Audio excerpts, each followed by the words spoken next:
Mirëmëngjesi shikues të nderuar, jeni me edicionin e lajmeve të orës 8. Fillimi i procesit mësimor për gjysmë vjetorin e dytë do të shtyhet deri me datën 12 janar të këtij viti.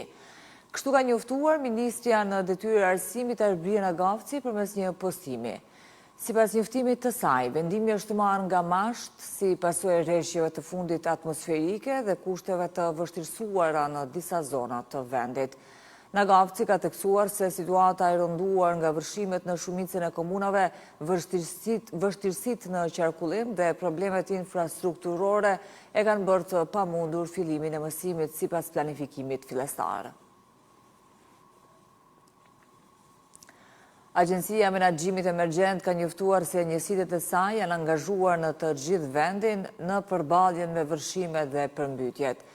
Sipas AMES, situata me vërshime paraqitet e menaxhueshme, ndërkaq rajonet më të prekura janë Fushë Kosova, Drenasi, Malisheva, Rahoveci, Klina, Mitrovica, Vushtria, Skenderaj dhe Gjakova. Në Gjakov është kërkuar ndihmë për evakuimin e mbi 20 familjeve në koordinim me FSK-n, thuhet në njoftimin e Agjencisë së Menaxhimit Emergjent. Për shkak të situatës së krijuar, komuna e Malishevës dhe Junikut kanë shpallur gjendje të jashtëzakonshme.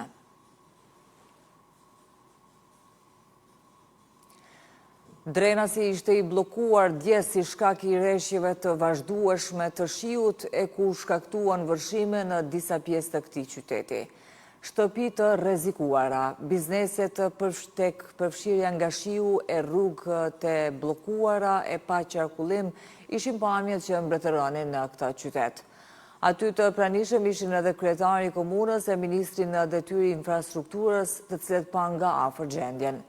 Vërshime pati edhe në qytetin e Skenderajt, zyrtar komunal u bën thirrje qytetarëve që jetojnë në afërsi të lumit Klina të evakuohen nga zonat e rrezikuara. Si pasojë e rreshjeve të dendura të shiut, lumi Lushta ka dalë nga shtrati në Mitrovicën e Jugut, duke shkaktuar vërshime në disa zona përreth.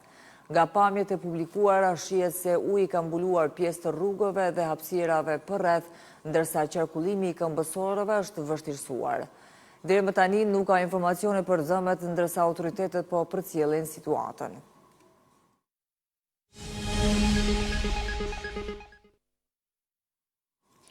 Ministri në detyrë mbrojtjes Ejup Maqedonci ka njoftuar se Kosova ka pranuar dërgesën e radhës të sistemeve raketore anti-tank OMTAS.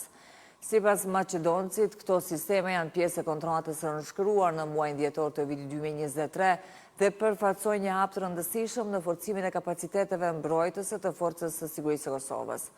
Ndërkohë, presidenti Vjosa Osmani falenderoi Turqinë pas pranimit të sistemit anti-tank OMTAS, kurse kryeministri në detyrë Albin Kurti, pas pranimit të këtij sistemi, ka shkruar me të fortë, më të sigurt.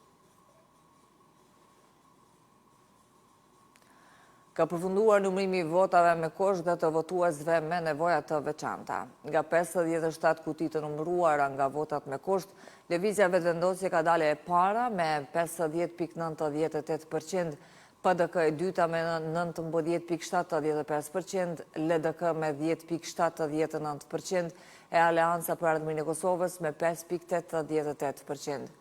Në ndërkohë, në QNR ka filluar numërimi i pjesës së dytë të fletvotimeve që i takojnë votimit jashtë Kosovës, respektivisht votimit përmes postës.